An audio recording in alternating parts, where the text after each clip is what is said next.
sinampal. Nagtatanong ka pa? Ang sama mo! Manggagamit! Sa akala mo papayag ako sa ganung arrangement? Hoy, nagkakamali ka. Kung sa inyo dalawa lang okay yun, pues maghanap na lang kayo na sasama sa maraming buhay na gusto ninyo!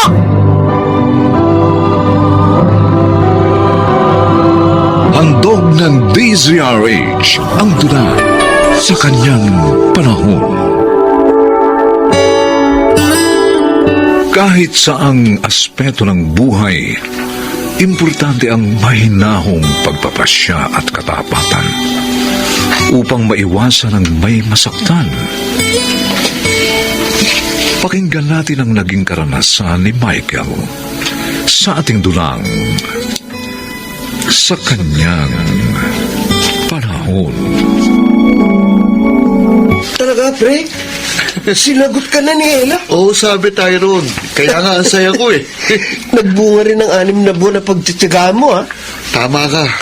At ngayong girlfriend ko na si Ella, hindi ko na siya pakakawalan pa. Ibig mo sabihin, yayayain mo na siya agad pakasal? Oo, dahil talagang sigurado na ako sa damdamin ko sa kanya. Ay, wala ka na ng trabaho niyan. Pagkasal na kayo ni Ella. Marami na akong ipon. Kaya okay lang pare. Pwede na akong mag-business. Kung gano'n, iiwan mo na si Franz?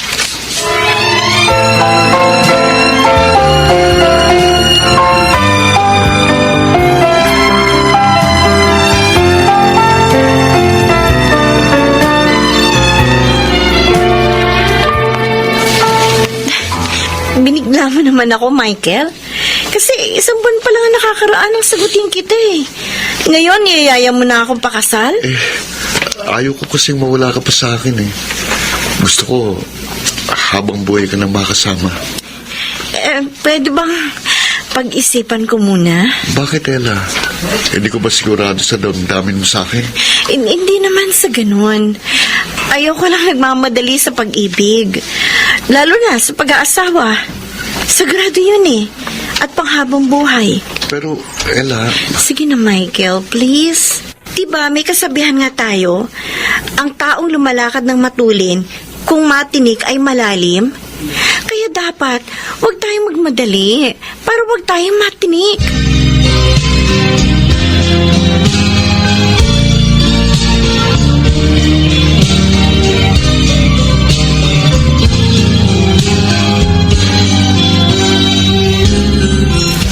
O anak, halika nang kumain. Handa na hapunan. Bay, paborito mo yung niluto ko, sinigang na hipon. Sige po, Nay. Mamayang konti na lang. Bakit para matamlay ka? Niyaya ko pong pakasal na si Ella. Oh. Kaso sabi niya, pag-iisipan pa daw niya eh. Ayaw daw niyang magmadali. Anak, may katwiran naman siya eh. Hindi dapat minamadali ang pag-aasawa. At saka isa pa, gusto mo na mag-asawa, may problema ka pang dapat lutasin. Ano pong problema? Si Franz. Alam na ba niyan may iba ka na? Balak mo pang pakasalan? Hindi pa ho. Pero madali na lang yun. Ako na ang bahala doon. Anak, alam mo sa simula pa lang, tutol na ako sa relasyon mo sa kanya. Kahit na nga, sinusustentuhan kanya, pero hindi tama yun. Dahil ginagamit mo siya. Inay, ginagamit din naman niya ako eh. Kaya manos na lang kami. Sus, Mariosep, ano ka bang bata ka? Saan mo ba nakuha ang ganyang katwiran? Mali ang mamangka sa 2 ilog. Ikapapahamak mo yan.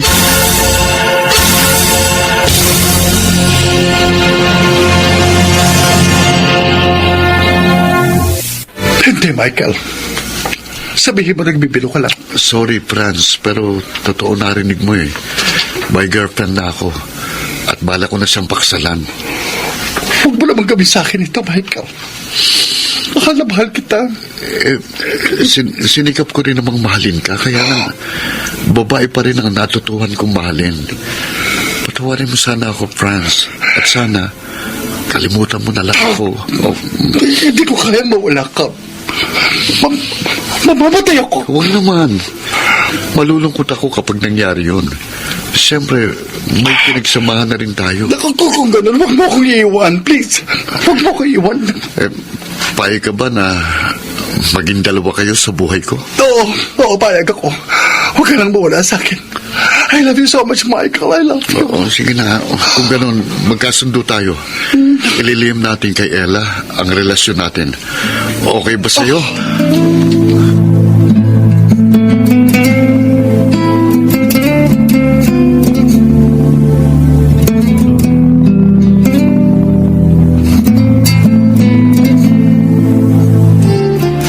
Baklase talaga ang pangakit mo, tol.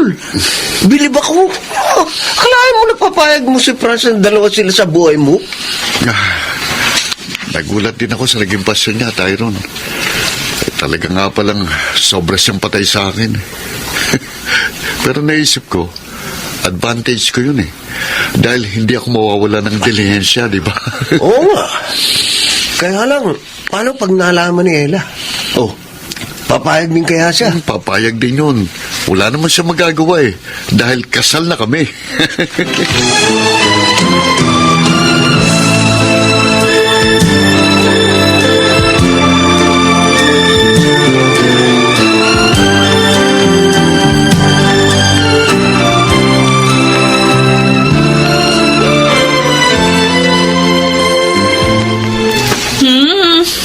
Mukhang ang saya mo ngayon, Ella. Bakit? Anong meron? Nagpunta sa amin kagabi si Michael. At pumayag na ako makasal kami.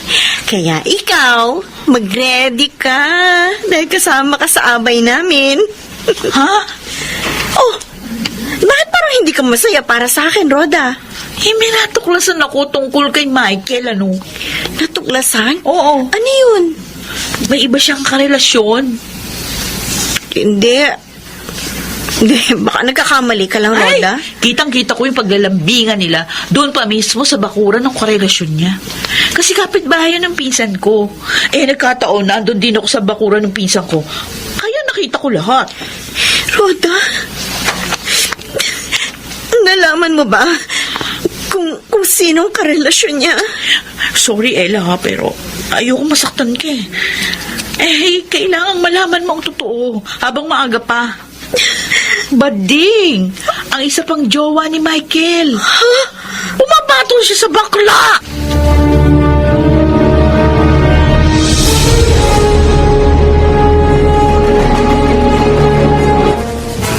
Oh, Ella, bakit hindi ka pa nakaayos? Nakalimutan mo ba? Ngayon tayo magsisimulang mag-asikaso ng para sa ating kasal? May gusto mo na ako itanong sa'yo, Michael. Ha? Teka, masyado kang serious ha. Ano ba itatanong mo?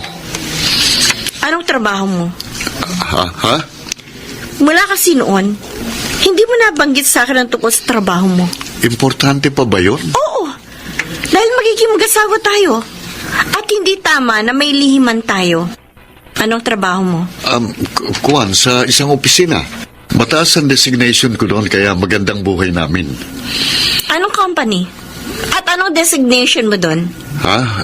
Kuwan, Hindi ka makasagot? Kasi ang totoo, wala kang trabaho. At ang perang ginagamit mo sa luho mo ay galing sa bading na karelasyon mo. Di ba? Ella, Alam ko na ang lahat, Michael. Isang bading ang sumusuporta sa'yo. Bakit, Michael? Bakit mo ko niloko? Sabi mo, mahal mo ko. Yung pala meron ka pang iba? At isang bading ang ginagamit mo? Ella, magpapaliwanag ako. Sinabi ko na kay Franz ang tungkol sa atin na ikaw ang talagang mahal ko at pakakasalan kita. Pero hindi siya pumayag na iwan ko siya. Sabi niya, payag siyang maging dalawa kayo sa buhay ko. Ayaw mo nun? Ano? Hibang na bakla! Kahit hindi tunay na pag-ibig, pumapayag siya? Naisip ko, mabuti na rin yun eh. Ella, mayaman si Franz. Malaking maitutulong niya para mabuhay tayo ng maginhawa. At bakit mo ako sinampal? Nagtatanong ka pa? Ang sama mo, manggagamit. Saka alam mo papayag ako sa ganong arrangement? Nagkakamali ka. Kung sa inyong dalawa okay yun, pwes, maghanap na lang kayo ng sasama sa maraming buhay na gusto ninyo!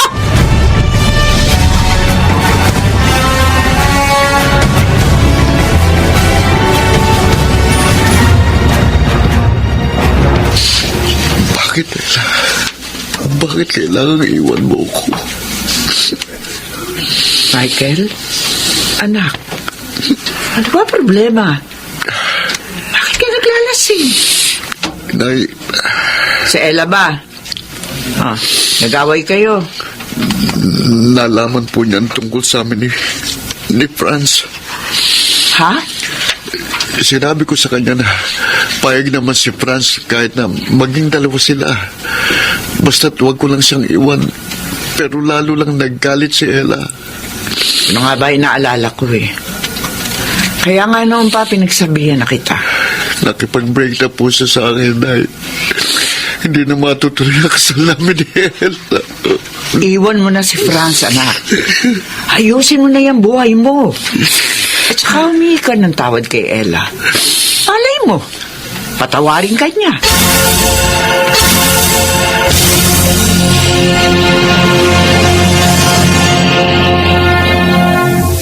Pero bakit iiwan mo ko, Michael? Hindi ko naman kasalanan kung iniwan ka ni Ella. Franz, gusto ko lang magbagong buhay. Kaya tapusin na natin ang maling relasyong ito. Mahal na mahal kita. Kaya nga pumayag ako kahit maging dalawa kami sa buhay mo. Si Ella ang mahal ko. Sana matanggap mo na yon. Oh. Gusto ko magbago para mapatawad niya ako.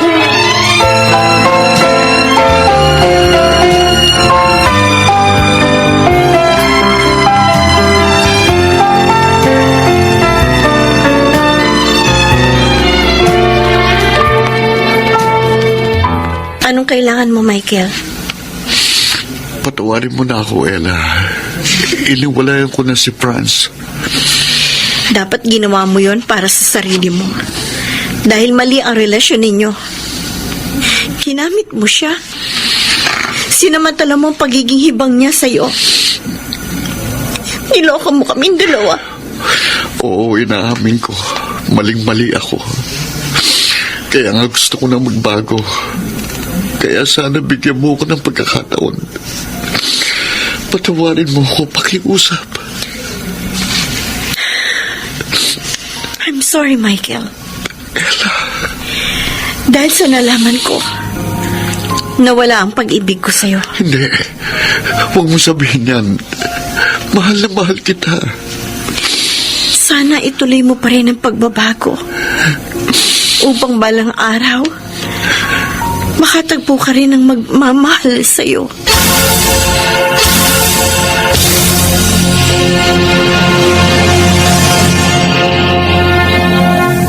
Higit na mapalad ang taong tapat kahit ang buhay niya ay mahirap.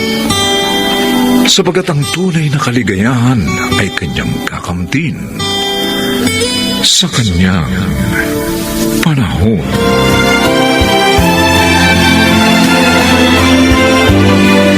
Mga nagsiganap, Phil Cruz, Chiquit del Carmen Amor, Susan Robles, Rosana Villegas, Lionel Benjamin, at Bobby Cruz. Special Sound Effects, Jerry Mutiak. Technical Supervision, Eric Lucero at Bong Muyar. Musical Scoring, Buboy Salonga. Ang kasaysayang ito ay mula sa panulat ni Telma Corporal Alcantara at sa pinagsamang direksyon ng inyong lingkod June Martin Legaspi at Bobby Cruz sa kanyang panahon.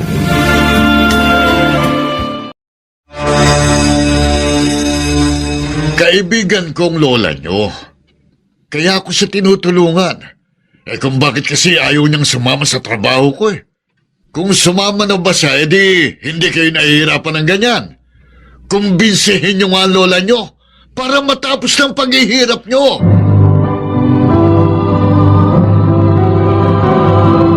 Handog ng DZRH ang dula sa kanyang panahon.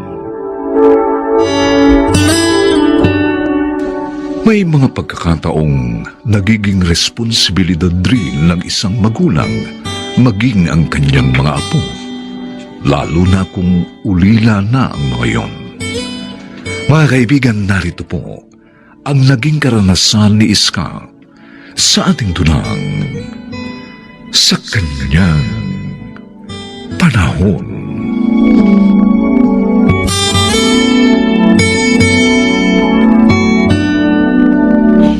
Ito ang bahay namin ng nanay nyo. Ellen, Tina. Mula ngayon, dito na kayo titira. Opo, Lola Iska. Oh, Tina, apo, bakit ka umiiyak? Naalala ko lang po si Inay at Itay, Lola Iska. Sabi po nila, magbabakasyon po kaming lahat dito. Dahil nga po matagal na nila kayong hindi nadatalaw. Pala, kami na lang ang pupunta rito.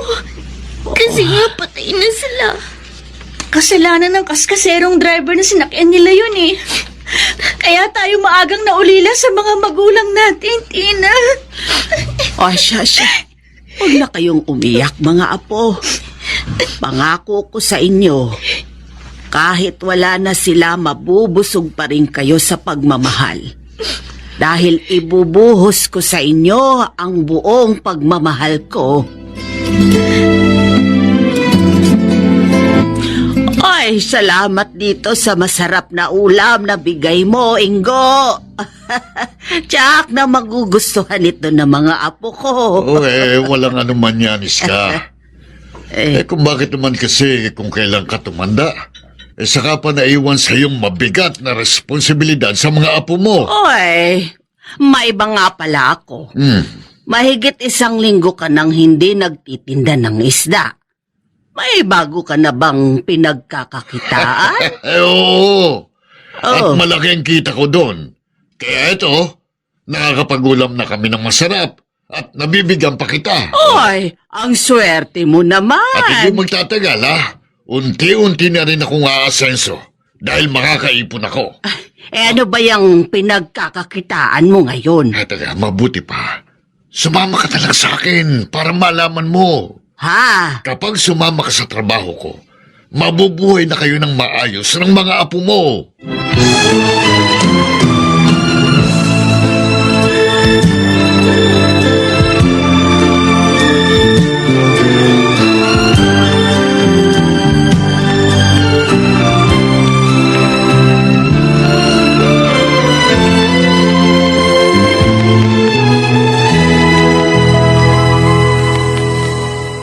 Ano? Bakit mo sinabi? Baka kumanta ng Dorime yun, Ingo. Hindi, Boss Magno. Mapagkakatiwalaan yung si Iska. Pero hindi mo nakumbinsi, di ba? May takot daw siya sa Diyos eh. Sobrang makadiyos. Pero naniniwala ako na maisasama ko rin siya rito. Kung sa bagay, kapag nahirapan na siya sa buhay nila, siguradong kakapit din sa patalim yun. Tama, boss. Kaya patuloy kong ipakikita sa kanya ang pag-asenso ko. Tama. Para maakit ko rin siya sa trabaho natin.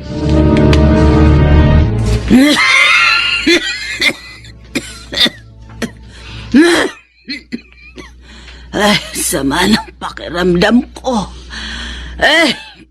Hindi ko yata kayang magtinda ngayon. Pero kailangan namin ng panggastos sa mga apo ko. Lola? Inuubo po kayo ah. Masama po bang pakiramdam nyo? Oo nga, Ellen, apo. Siguro dahil madalas akong maulanan itong nakaraang araw. Lalo na kahapon. Kaya heto, siningil na ako ng katawan ko. Kung papayag po kayo, Lola, kami na lang po ni Tinang magtitinda ng mga niluto natin kakanin. Baka mahirapan lang kayo. Hindi po. Kaya po namin yun. Pati nga po magluto ng mga kakanin, kaya na rin po namin eh.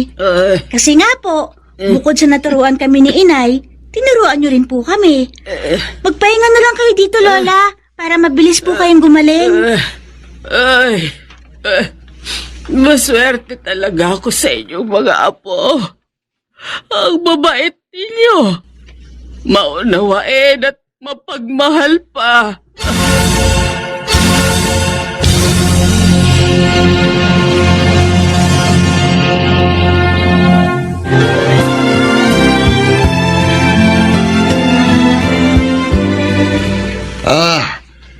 Kayo na naman pala ang nagtitinda ng kakanin dito, Helen. Tina. Opo, Mang Ingo. May... May sakit po kasi si Lola hanggang ngayon Yun na nga ang tatanong ko eh. Dapat magpa-doktor na siya. Ayaw po ni Lola eh. Wala po kasi kaming pera. Pagkakataon ko na ito, gagamitin ko mga bata para kumbinsihin nila si Iska. Teka, sinong nagluto ng mga ito? Kami na nga rin po ni ate yung nagluto ng mga ito eh. Kaya nyo nang magluto? Kayang-kaya po. Naturuan din po kasi kami ng nanay namin noon, bukod po kay Lola. Bibili po ba kayo? Bili na po kayo? Para madagdagan naman po ang kinita namin, benta namin. Sige, bibilhin ko ng lahat yan, yung tinda yung biko. Salamat po. Teka ha, medyo makapal itong wallet ko eh.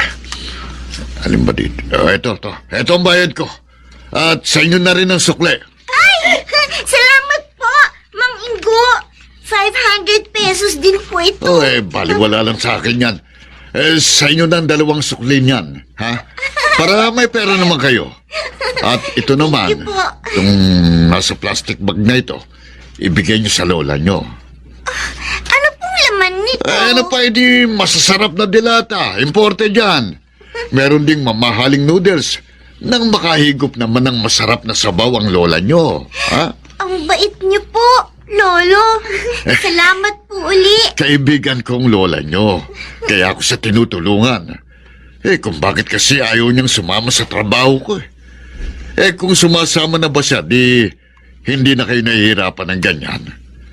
Kumbinsihin niyo nga lola nyo para matapos ng paghihirap nyo.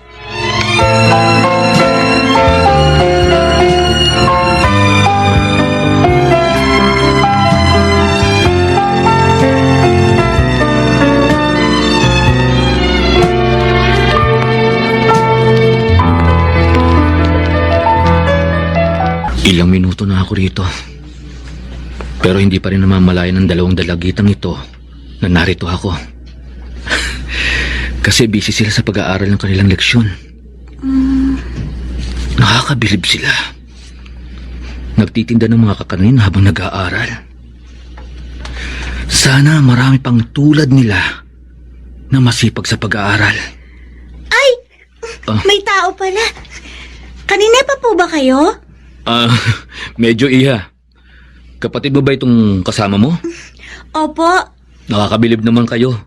Nakukuha niyo pang mag-aral habang nagtitinda. Kailangan po kasi namin natulungan ng lola namin. Kasi po may sakit po siya eh.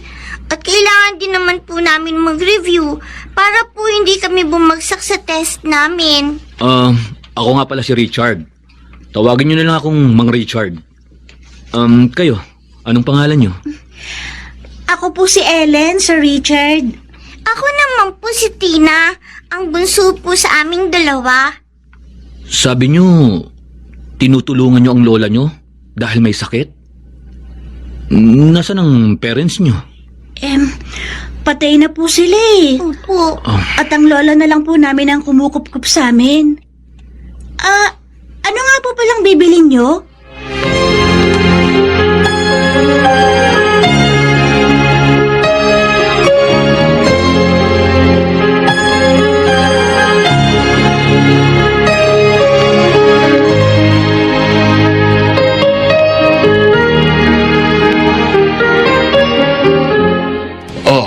Ayan na mo.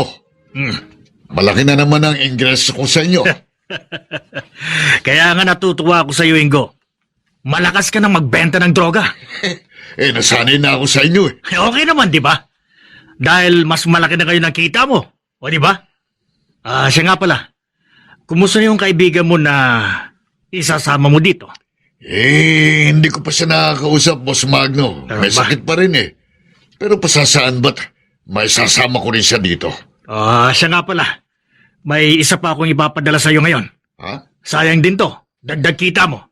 Areglado, boss! Walang kikilo naman ba? Mga pulisin nyo! Boss Magno, mga alat! Yari tayo! Diyos ko, salamat po sa inyo. Pinagaling mo po ako sa aking karamdaman.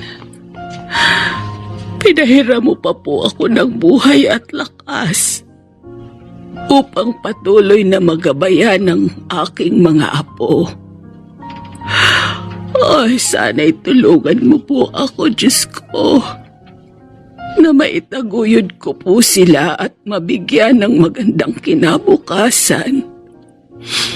Sa kabila po ng aking katandaan. At pangako po, lalo akong maglilingkod sa inyo, Diyos ko. Lola? Tina, bakit? Lola, may babalita po ako sa inyo. Balita? Ano yun? Si Mang Ingo po. Oh. Hinuli po ng mga pulis. Sabi po ng anak po niya. Ano? Opo! Nagtitinda raw po sila ng droga. Diyos ko! Yun na nga bang sinasabi ko? Kaya ayaw kong sumama sa trabaho niya. Kahit na nga malaki pa ang kita. Dahil masama yun. Masama po pala ang trabaho niya, Lola. Mabuti na lang, hindi po kayo sumama. Dahil ayaw kong mapahamak, Apo. At ayaw ko ring madamay kayo sa hindi magandang maaari kong sapitin. Kaya tiniis ko na lang ang kahirapan natin. Lola, hindi po baling mahirap tayo. Basta magkakasama lang po tayo. Oo, Apo, Tina. Hindi tayo maghihiwa-hiwalay.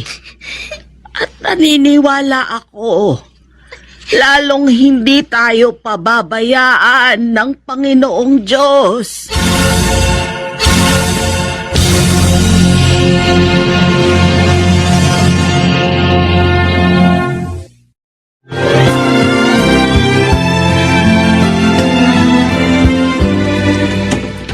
Ay, ito po ang bahay namin, sir. Tuloy po kayo. Salamat po, Aling Iska. Ellen! Tina!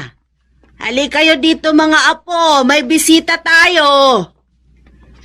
Lola? Sino pong bisita? Ay, Sir Richard! Ay, magandang hapon po, Sir Richard. Magandang hapon din sa inyo. Napasyal po kayo, sir. Alam nyo kasi, nung una ko kayong nakita, kinunan ko kayo ng picture habang nagtitinda kayo ng kakanin at nag-aaral ng leksyon. Bakit po? Bumilib kasi ako sa inyo. At nang malaman ko na ulila na kayo sa mga magulang, naisip kong ilapit kayo sa foundation na pinagtatrabahuhan ko. At yun ang magandang balita ko sa inyong lahat. Ay, ano pong ibig niyong sabihin, sir? Naipasya po ng foundation na tulungan sina Ellen at Tina sa pag-aaral hanggang sa makatapos po sila. Totoo po, sir? Oo, Ellen. Kaya hindi na magiging problema ni Aling Iska ang inyong pag-aaral. Ale, sigurado na tayo makakatapos ng pag-aaral. At kayo naman po, Lola Iska, bibigyan po kayo ng foundation ng puhunan Diyos para sa isang negosyo. Diyos ko, salamat po. Maraming salamat po.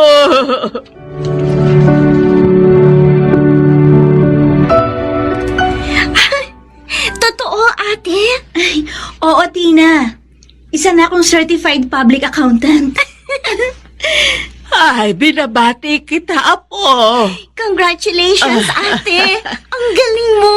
Jack, na lalong magiging proud sa'yo sina Sir Richard dahil hindi mo sila binigo. Talagang nagsikap po ako, Lola, para wag silang mabigo. At ganon din po kayo. Inspirasyon ko po kayo, Lola. Dahil sa matyagang pagsubaybay at pagmamahal niyo po sa amin ni Tina. Ay talagang hiniling ko sa Diyos na tulungan niya akong magabayan kayo kahit matanda na ako. At nagpapasalamat ako ng labis sa kanya Dahil nakaya kong harapin ang responsibilidad na iniatang niya sa akin.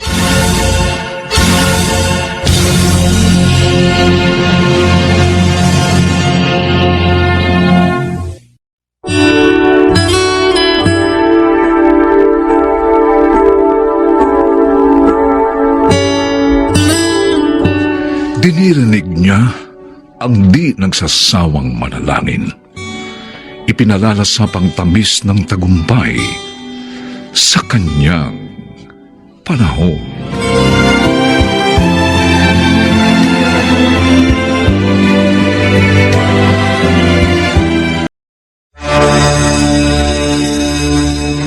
Pero ikaw ang ina. Ikaw ang mas kailangan nila. Isa pa, malaking na ipapatalo mo sa tuwing magsusugal ka. Dapat iniipon mo yan para hindi na mag-abroad pa si Kuya Darwin at hindi na kayo magkalayo pa. Ang dami mo naman sinasabi eh. Kung ayaw niyong alagaan yung mga anak ko, di wag. Kaya ko naman maghanap ng mag-aalaga sa kanila dahil may pera ako.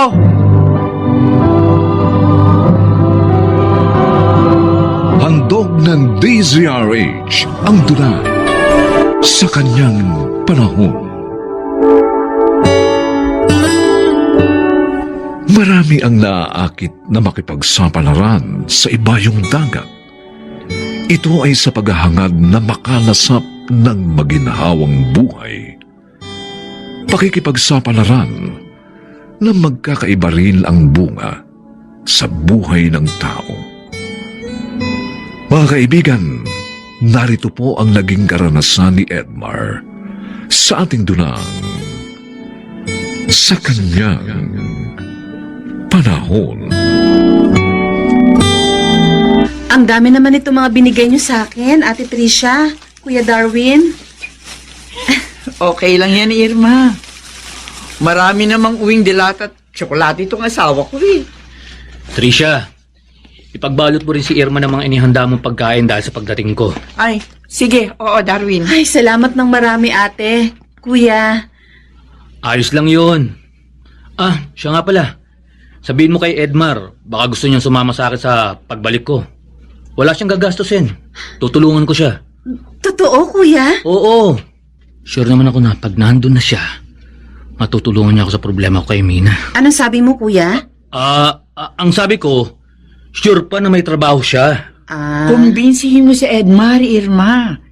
Minsan lang kumatok ang magandang pagkakataon. Huwag niya kamong palagpasin yun. Nasaan ba kasi si Edmar? Ba't hindi siya sumama sa salo-salo ko?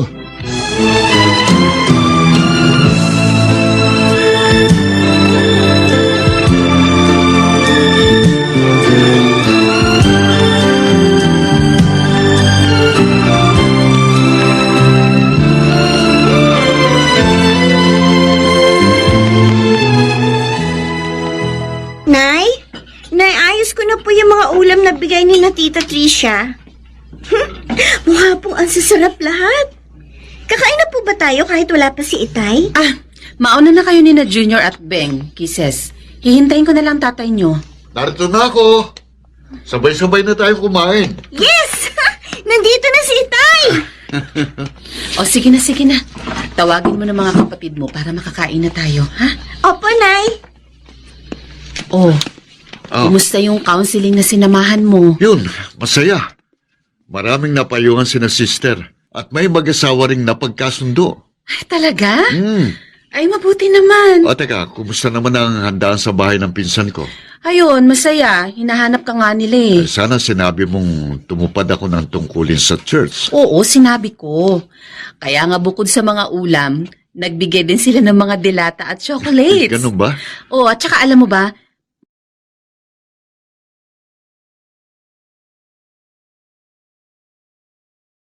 sinabi pa nga si Kuya Darwin eh. Ano yun? Baka raw gusto mong sumama pagbalik niya sa abroad. Ha? Wala ka raw gagastusin dahil tutulungan ka niya. At sure pa raw na may trabaho ka. Irma, gusto mo bang umalis ako? Na mapalayo ako sa inyo ng mga bata? Ha? Kasi ako mahal. Ayoko mapalayo sa inyo eh.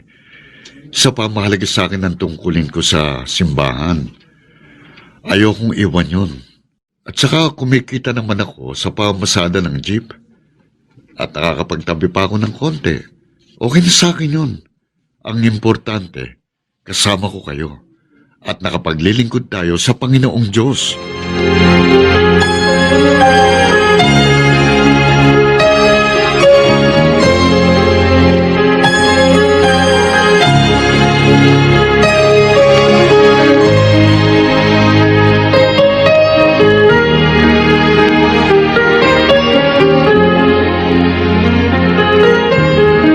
Oh, Irma, wala pa rin si Ate Tricia.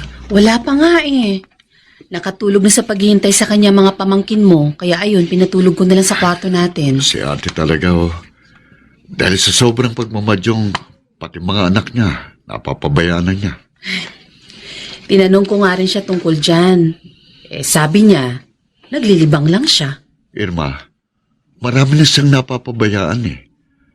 Kaya hindi na paglilibang yun, kundi bisyo na yun. Birong mo, inaabot na siya ng maghapon magdamag sa madyungan. Sa bagay, tama ka. Ano kaya kung kausapin mo siya? Payuhan mo. Yun talagang gagawin ko. Nakakapagpayo nga ako sa ibang tao. Dapat, lalo kung pagmalasakit ang payuhan ang aking kamag-anak.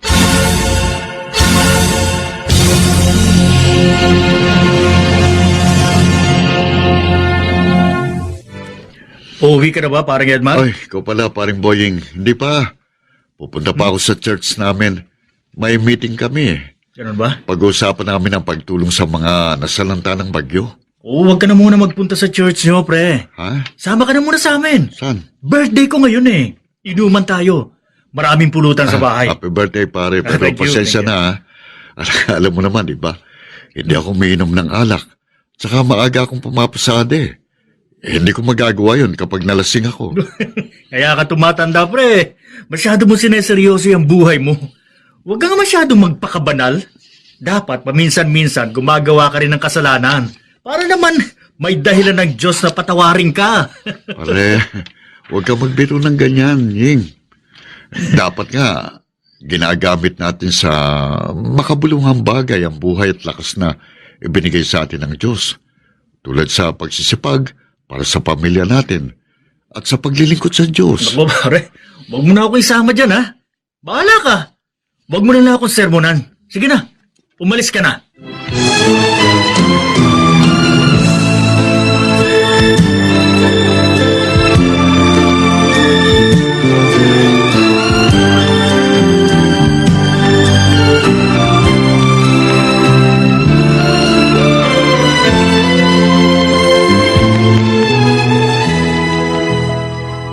Aalis ka na naman, Ate Tricia? Oo, Edmar. Maglilibang lang ng konti. Akabagot naman kasi dito sa bahay.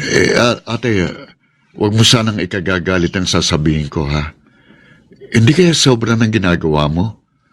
Pati mga anak niyo ni Kuya, napapabayaan mo na eh. Sobra ka naman magsalita dyan. Hindi niyo naman pinababayaan yung mga anak ko, di ba? Pero ikaw ang ina. Ikaw ang mas kailangan nila. Isa pa, malaking naipapatalo mo sa tuwing magsusugal ka. Dapat iniipon mo yan para hindi na mag-abroad pa si Kuya Darwin at hindi na kayo magkalayo pa. Dami mo naman sinasabi eh. Ate, kung ayaw niyong alagaan yung mga anak ko, di huwag. Kaya ko naman maghanap ng mag-aalaga sa kanila dahil may pera ako, no? Inay, ilang linggo na pong hindi nagpupunta dito sina Tita Tricia. Namimiss ko na po mga pinsan ko. Ay, nagalit kasi siya sa tatay mo. Ayun, minasama niya ang pagpapayo ng tatay mo. Sana po. Mabait ang makuha ni Tita na tagapag-alaga ng mga pinsan ko. Sana nga, anak. Para naman walang mangyaring masama sa mga bata. Nay, ano pong gagawin ninyo sa mga niluto ninyong cake?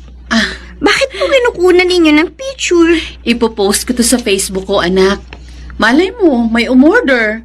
Di matutulungan ko na ang tatay mo sa paghahanap buhay. Ay, sige po, Nay. I-post ninyo. At magpo-post din po ako. Para pag may umorder sa akin, makakatulong din ako sa inyo.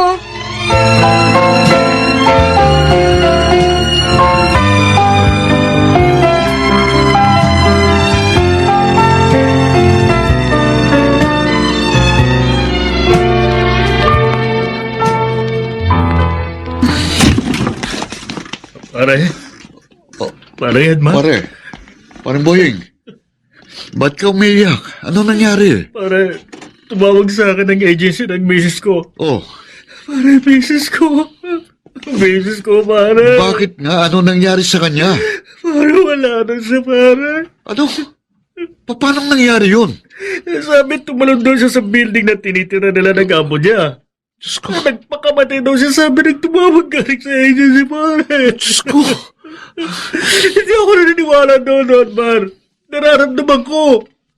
May masamang nangyari sa asawa ko. Pero paano ko naman maihahanap ng katanungan ng sinapit si pare? Paano? Pare, tutulungan kita.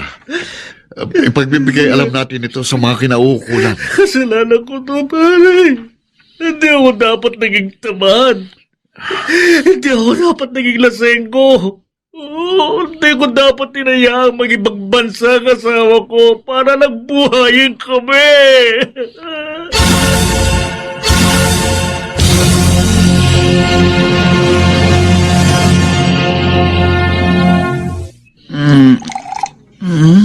Ate Tricia, Edmar. Ito pala. Basyal ka. nagpunta rito si Kisses kanina eh. At nalaman niya sa mga pamangking ko na ilang araw ka nang naglalasing. Bakit? Ano ba problema? Si Darwin. Oh, Si Darwin. Ang malaki ang asawa ko. bakit ate? Anong problema kay kuya? Iniwalayan ako ng walang hiya. Ano? May babae pala siya sa trabaho niya. Mina. Mina yung pangalan. Magkakaanak na sila. Ito na nga bang sinasabi ko? Kaya hindi talaga dapat na magkalayo ng matagal ang mag-asawa. Kaya ayoko mapalayo sa pamilya ko. Makasakit, Edmar. Paano na kami ng mga pamangkin mo? Magpakatatag ka, ate. Dahil ngayon kahigit na kailangan ng mga anak mo.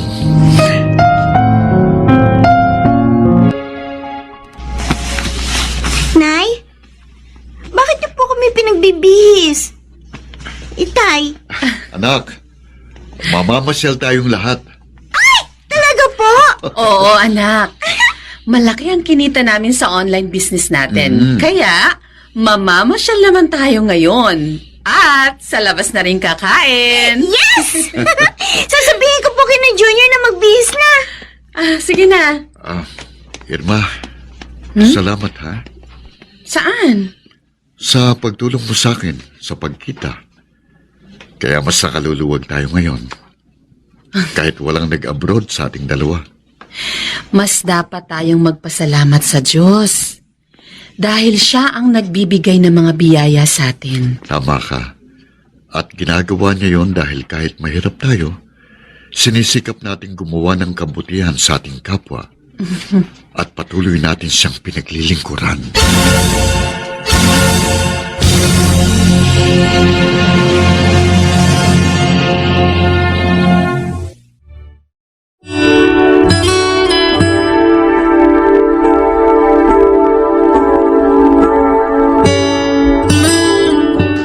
Payapa ang nabubuhay sa kalooban ng Diyos.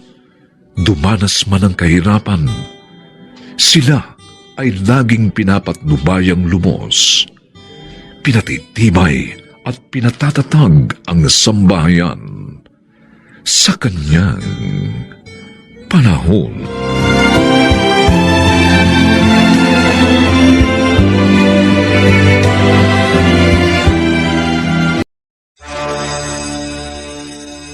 Tulungan niyo po ako. Kailangang maialis ko na doon si Dayan. Paano? Tiyak na mananagot kami. Pag nawala doon si Dayan. Kung narito lang sana si Sir George, mas magiging madali lang ang lahat. Ang kaso nga, nasa ibang bansa siya. Hindi po totoong nasa ibang bansa si Tito George, Aling Inday. Mang Onyok, palabas lang niya yun upang malaya siyang makapag-imbestiga At ngayong lumantad na kayo bilang testigo, mas magiging madali na ang lahat.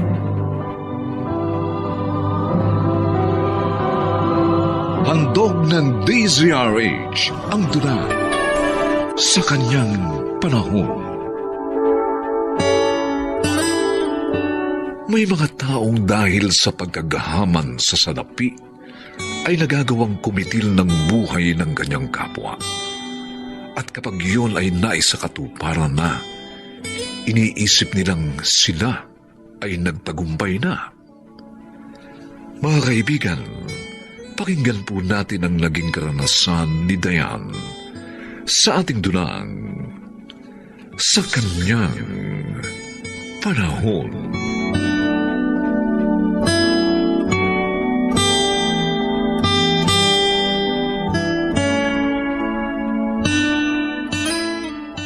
Sabi niyo, Uncle, hindi niyo ako iiwan. Oh, Pero bakit naalis kayo? Dayan, may kailangan lang akong asikasuhin sa Amerika. 1 month pa lang na ililibing si Daddy. Hindi pa kaya, Uncle. Lalo na, hindi na ako tulad ng dati. Huwag kang mag-alala, Dayan. Hindi kita pababayaan. Pero Richard, Lagi akong dadalaw dito para malaman kong kalagayan mo. Salamat sa iyo, Richard. Ayan, Iha. Nangako ng boyfriend mo. At nakangako rin ako. Hindi ako magtatagal doon. Pagbalik ko dito, kukunin kita at ipagagamot. aasahan ko po ang pangako ninyo, Uncle George.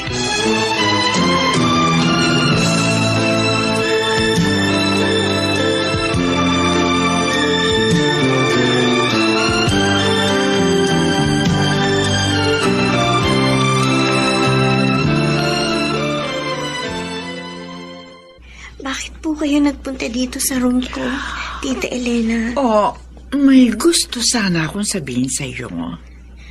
Ano po yun? Gusto ko lang malaman mo na simula bukas, ako na ang papalit sa iyo sa kumpanya. Tita, bakit naman po? O bakit? Dayan, 3 months ka nang hindi nagre-report sa office. Dahil nga sa pagkaka-aksidente niyo ng daddy mo, na naging dahilan ng kanyang pagkawala. At dahil sa hindi mo pagpasok sa office, tambak na mga dapat gawin doon. Hindi ka na nakakakita. Kaya hindi mo na magagawa yun. Sino pa ba naman ang papalit sa iyo? Di syempre, ako. Dahil ako lang naman ang makapagbibigay ng malaking malasakit para sa kumpanya. I understand, Tita. Oh, good. Pinahahalagahan ko lang naman ang naiwang kabuhayan ng daddy mo. Dahil napakahalaga niyan sa akin. Siya nga pala. Kukunin ko rin yung laptop mo. Po? But why, Tita? To get all the records of our business. Hindi mo naman magagamit ang laptop dahil hindi ka na nakakakita, hindi ba? So, better give it to me. Pero, sabi ni Richard, maaari pa rin naman po akong makapag-laptop despite of my situation. Lalagyan ko lang daw ng talks ang laptop. Oh, Iha. Saka mo na lang isip. Ang importante ngayon ay makuha ko ang kailangan ko para sa pagsisimula ko sa kumpanya. Tambak na mga trabaho doon. Kaya ibigay mo na sa akin. And don't worry. Ibabalik ko rin sa'yo kahit ang posisyon mo sa company kapag muli ka lang nakakita.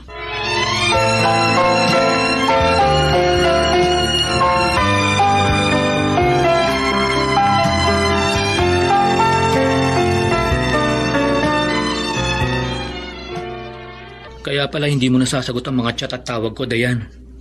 Dahil wala na sa iyo ang laptop mo. Pwede ko naman sanang masagot ang tawag mo dahil maaari akong magpatulong kay Aling Inday o kaya kay Mang Onyok. Kaso nga, Kinuha na ni Tita Elena ang laptop ko. Dapat hindi mo ibinigay. Ayaw ko nga sana ibigay eh. Kaya lang baka magalit sa akin. Kaya sinunod ko na lang ang gusto niya. Siguro naman, ibabalik din niya sa akin yun. Like what she said. Aba, dapat lang. Dahil gamit mo yun. Alam mo, iba talaga ang kutob ko sa madrasta mo. Para siyang walang concern sa'yo. Kaya nga ganun na lang ang lungkot ko nung umalis si Uncle George Richard. Dahil kahit noon pa, hindi ko nakasundo si Tita. Sana bumalik na si Uncle George.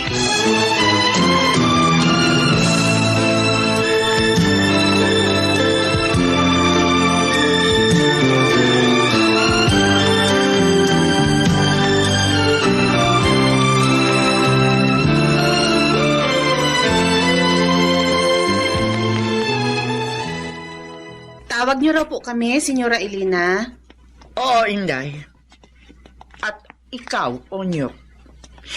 Hindi ko kasi naibigan yung ginawa niyong pagpapatuloy kay Richard habang wala ako.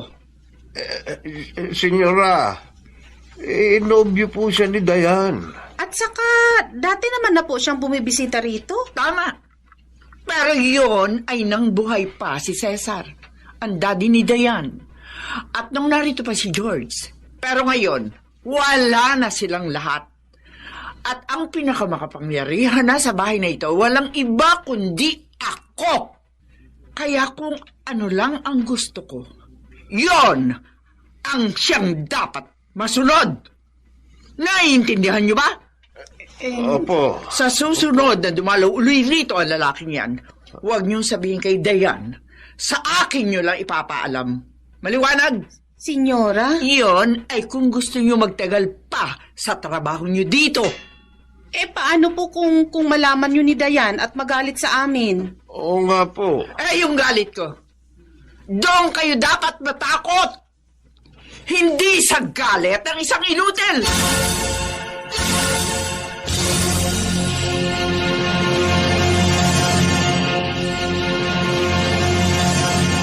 Masakit po pala ang ulo niya. Ay, oo, Richard. Yun ang sabi niya eh. Nagtataka nga ako sa batang yun.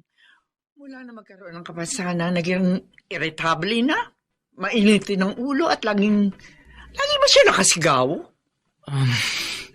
Siguro po, dahil hindi pa niya matanggap ang mga nangyari sa kanila ni Tito Cesar. Siguro nga. Hindi naman kasi talaga madaling tanggapin yun.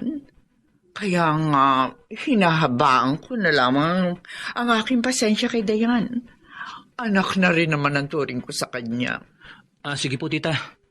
Tatawagan ko na lang po si Dayan sa cellphone niya. Sige, iho. Tutuloy na po ako. Okay, mag-iingat ka.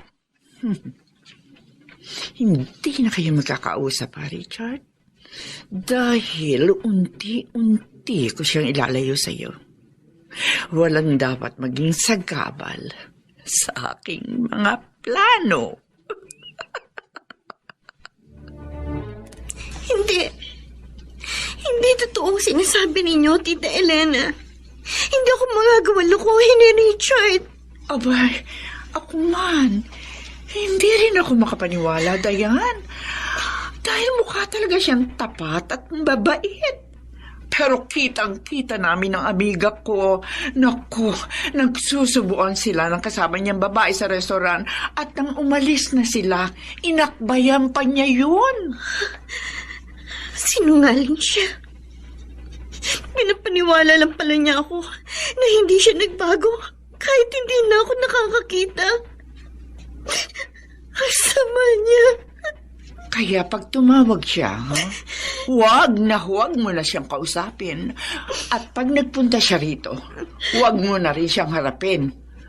Hayaan mo na ako na lang ang humarap sa walang hiyang lalaking yun. Narinig mo yun, Inday? Oo, Onyok. Naniniwala ka ba sa mga sinabi ni Senyora? Hindi. Maaaring ginawa niya lang yun para mailayo si Dayan sa taong maaaring makapagtanggol sa kanya. Ay, kawawang Dayan. At lalo siyang magiging kahabag-habag kapag nagtagumpay si Senyora sa maitim niyang balak? Unyok, naging mabait si na Sir Cesar sa atin. Maging ang yumaong mami ni Dayan. Totoo yun. Kaya nga tayo nagtagal dito. Ito lang talagang si Senyora Elena ang napakasama. Gusto niyang masolong kayamanan ni Dayan. Ano kayang dapat nating gawin para matulungan si Dayan? Wala pa naman dito si Sir George. Handa ka na bang tulungan siya? Hindi ka na ba natatakot? Galit kay Senyora ang nararamdaman ko. At gusto ko mabigyan ng katarungan ang sinapit ni Sir Cesar, maging ang pagkabulag ni Dayan. Si Senyora Elena, siya ang sumira ng preno ng kotseng ginamit ni Sir Cesar at Dayan. Nakita namin ni Unyok ang lahat, Richard. Bakit ngayon nyo lang po ito sinabi? Dahil natakot kami. Lalo na nang mamatay si Sir Cesar.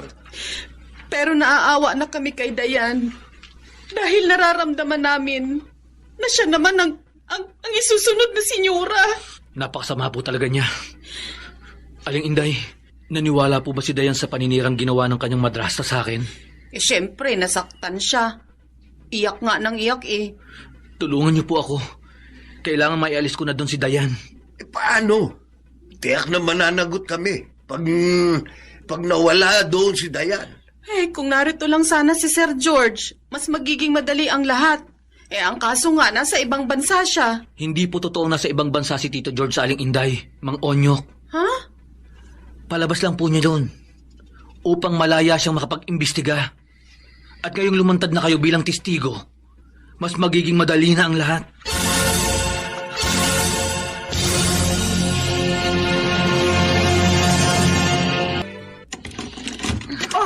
Kuya George, kailan ka pa dumating?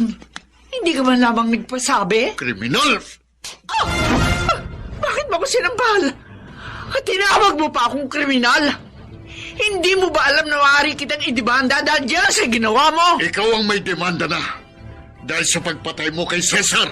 Dahan-dahan ka na pagbibintang mo. Bakit ko ba patayin ang asawa ko? Mahal ko siya. Sinungaling! Alam ko ng lahat. May iba kang karelasyon. At kaya mo pinatay ang kapatid ko ay para masolo mong kabuhayan niya. Wala kang katibayan sa mga sinasabi mo. Umamin ang kalaguyong mo.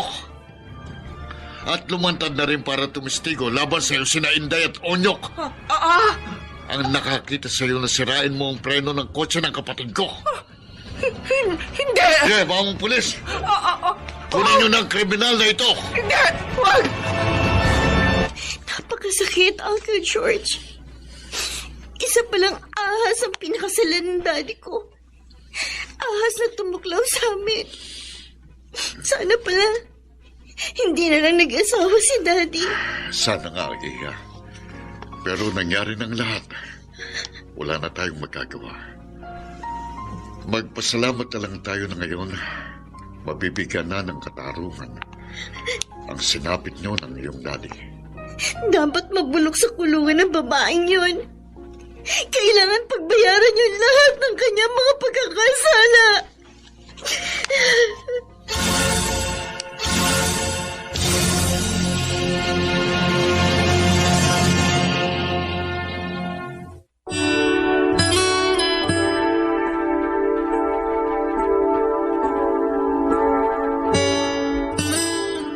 Tunay na hindi natutulog ang Diyos. Iginagawad niya ang kahatulan sa lahat ng nagkasala. Sa kanyang... Bakit ba lagi ka nalang inis sa kapatid mo? Wala naman siyang masamang ginagawa sa'yo. Inis ako! Dahil maaga siya nag-asawa. Kaya yan, maagang nabiyuda. Kasalanan niya kung bakit siya naghihirap ngayon. Dapat lang na bumangon siya sa sarili niyang pagsisikap at huwag siyang magpabigat sa iba. Handog ng DZRH ang dula. And soon. Sa kanyang panahon.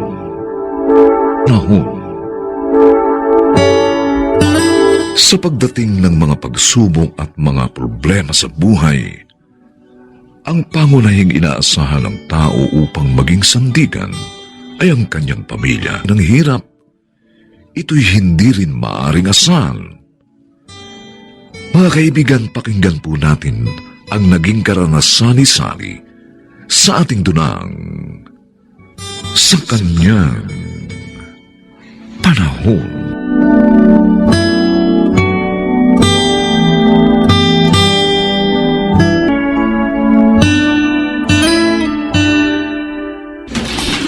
Oh, mabutit dumating ka na, anak. Tamang-tama. Nakaluto ng kapatid mo. Mabuti naman po. Dahil talagang pagod at gutom na ako. Nakapaglinis din siya nitong buong bahay at naglaba ng mga damit natin. Dapat naman po talagang gawin niya yun. Dahil yun lang naman yung pwede niyang itulong sa akin sa hirap na dinaranas ko ngayon. Anak naman. Oh, totoo naman ho yun, Tay. Mula nang dumating sila dito ng pamangkin ko, kinapos na tayo.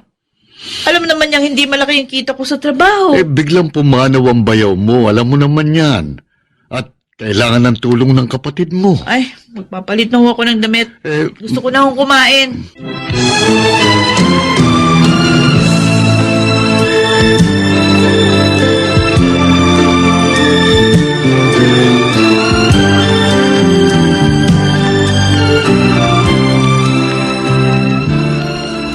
Ate Marifi, dinala ko na dito sa kwarto mo ang almusal mo. Bakit dinala mo pa dito yan? Sabi kasi ni Itay, masama ang pakiramdam mo. Kaya naisip kong dalan ka na lang ng pagkain dito sa kwarto mo. Di mo kailangan gawin yan. May mga paa ko. Kaya ko magpunta sa kusina para kumain. Ate, galit ka ba sa akin? Kasi napansin ko, mula nang dumating kami dito ng anak ko, bihira mo akong kausapin. Kasi naman, Sally, alam mong maliit lang yung kinikita ko sa pabrika. At hirap ako sa pagpapagamot kay Itay dahil nga sakitin siya. Tapos, dumagdag pa kayo ng pamangkin ko sa obligasyon? Ate, sorry, hindi ko naman gustong maagang mabiyuda. Oo nga. Pero kung hindi ka maaga nag-asawa, baka hindi ka biyuda ngayon. Baka dalaga ka pa. At nakakatulong ko kay Itay. Ate Marifi. Tapos ngayon sinasabi ko yung totoo, iyak-iyak ka dyan. Sige na. Iwan mo na ako. Ako na maglalabas ng kinainan ko. Pagkatapos kong kumain. Masipag po siya, Aling Cynthia, Mang Peter. Mapagkakatiwalaan. Manda po kayo. Naniniwala naman kami sa iyo, Jean. Matagal ka na namin kapitbahay. At wala kang masamang record dito sa lugar natin. Hindi ko naman po kasi ugali yung gumawa ng masama. Sabi mo, biyuda na yung gustong pumasok na kasambahay at may anak ka mo? Opo, 2 years old na po. Pero hindi po problema yon. Mabait yung bata. Hindi rin iyakin. At saka kapag maraming gagawin si Sally, pwede niyang iwan sa akin ang kanyang anak. Malapit din po kasi sa akin ang batang yun eh. Kailan mo naman siya isasama dito?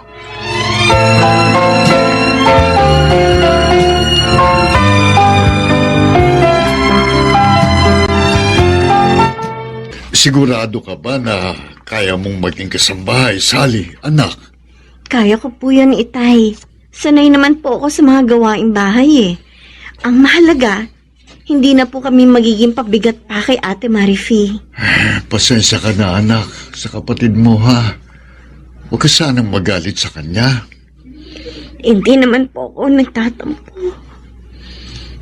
Dapat lang naman po talaga magtrabaho ako para sa amin ang anak ko. Dadalaw ka pa rin dito lagi, ha? At lagi kitang idadalangin sa Panginoong Diyos upang ingatan at tulungan kanyan lagi.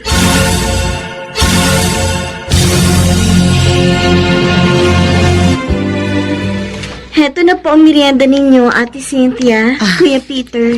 Salamat. Thank you, Sally. Sige na. Balikan mo na ang anak mo. Tatawagin ka na lang namin kung may kailangan kami, ha? Opo. Alam mo, mahal, natutuwa ako dyan kay Sally. Totoo lahat ang sinabi ni Jean tungkol sa kanya. Oo nga. Mabait, masipag, at mapagkakatiwalaan siya. At mabait ang anak niya. Kaya nga pati ang bunso natin, nawiwili rin sa anak ni Sally. Ay, mahal, may sinabi nga pala sa akin si Sally. Ano yun? Gusto raw niyang mag-aral ng cosmetology. Oo, maganda yun ah. Para may iba siyang alam na trabaho. Kaya lang. Okay lang ba yun sa'yo? Oo naman, okay lang. Sandali lang naman yun. At saka, tutulungan din siya ni Jean pag kailangan ng bantay sa anak ni Sally. Itay, malungkot na naman kayo. Naalala ko lang ang kapatid mo. Matagal na natin siyang hindi nakikita. Hindi na tayo nakakabalita sa kanya. O di ba sabi niyo, nung huling punta niya rito, nabanggit niyang mag-aaral siya ng cosmetology. Baka yun yung dahilan, kaya abala siya.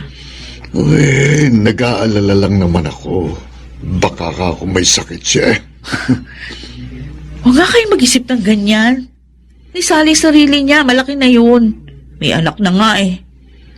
At isa pa, kailangan niya maging matatag kung gusto niyang mabigyan ng magandang kinabukasan yung anak niya. Bakit ba lagi kang inis sa kapatid mo?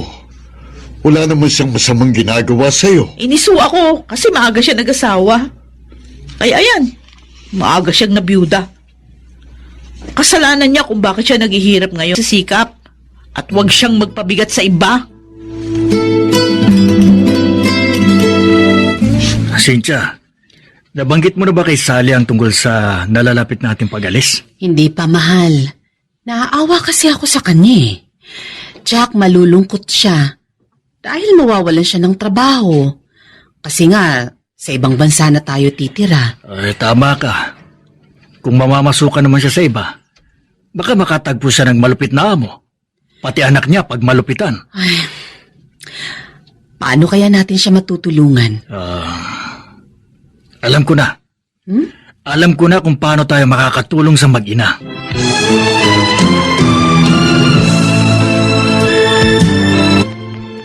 Ano po? Para sa akin ang parlor na ito? Dito, sa bakuran po ninyo? Oo, sabi ko na po sa inyo, Aling Cynthia. Teka na magugulat si Sally. Oo, Sally. Ito ang palalaguin mo. Ninyo ni Jean. Yes, salamat po, Aling Cynthia. Sinama niyo ako sa magandang kapalaran nitong kaibigan ko. Dahil mabait ka rin. Pero naguguluhan po ako, Ate Cynthia. Paano na po ang trabaho ko dito sa inyo? Aalis na kami ng Kuya Peter mo. Ha? Sa ibang bansa na kami maninirahan. Oh, Dahil napalapit na kayo mag-ina sa amin, kaya naisip namin na tulungan kang mabigyan ng magandang kinabukasan ng iyong anak. At yun ay sa pamamagitan ng business na ito. At mababantayan mo pa rin ang bahay namin. Naku, salamat po, Ate Cynthia. Napakabuti po ninyo. Pangako, hindi ko sasayangin ang inyong pagtulong. At hangad naman namin ang iyong tagumpay.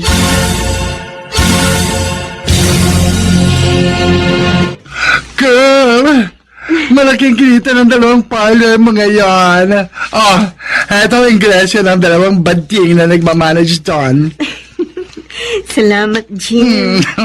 Malaki nga Pag ganito lagi, makakapagbukas na tayo ng pang-apat na parlor. Ang galing! Ito na talaga ang best friend ko. Tayong dalawa. Remember, ikaw ang assistant ko. Ay, girl. Wait. May naalala ko. Ano yun? Nakasalubong ko kanina sa daan yung kapitbahay nyo. At may sinabi siya sa akin tungkol sa ating Matagal ko na nga pala silang hindi napupuntahan. Kumusta na kaya sila? medyo hindi maganda. Ha? Dahil may sakit daw ang ate mo. At ang tatay nyo, nagtitinda raw ng balot at penoy para mabuhay.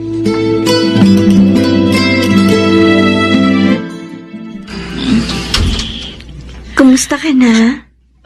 Ate Marife? Ate, pasensya na. Matagal na panahon akong hindi nakapunta sa inyo. Nung makatapos kasi ako ng cosmetology, naging busy na ako. Ate, anong ibig mo sabihin? Pinilit ko talagang maging masungit sa'yo. Para magsikap ka. Dahil ayokong lumubog tayong lahat sa hirap. May anak ka na dapat mong bigyan ng magandang kinabukasan. Kung ganon, hindi totoong galit ka sa akin. Oo, hindi totoo yun. Gawa-gawa ko lang yun. Sorry, ha? Nasaktan ko ang loob mo. Oh, ate. Salamat. Dahil sa naginawa mo, umasenso ang buhay namin ng pamangkin mo. Kaya ngayon, kukunin ko na kayo ni Itay upang magkasama-sama na tayo muli.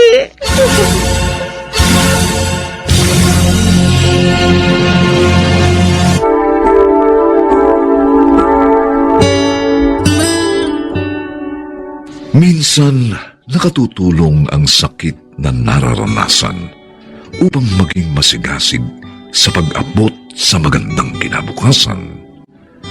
At ito'y kanya namang ibibigay doon sa mga matiyaga sa kanyang panahon.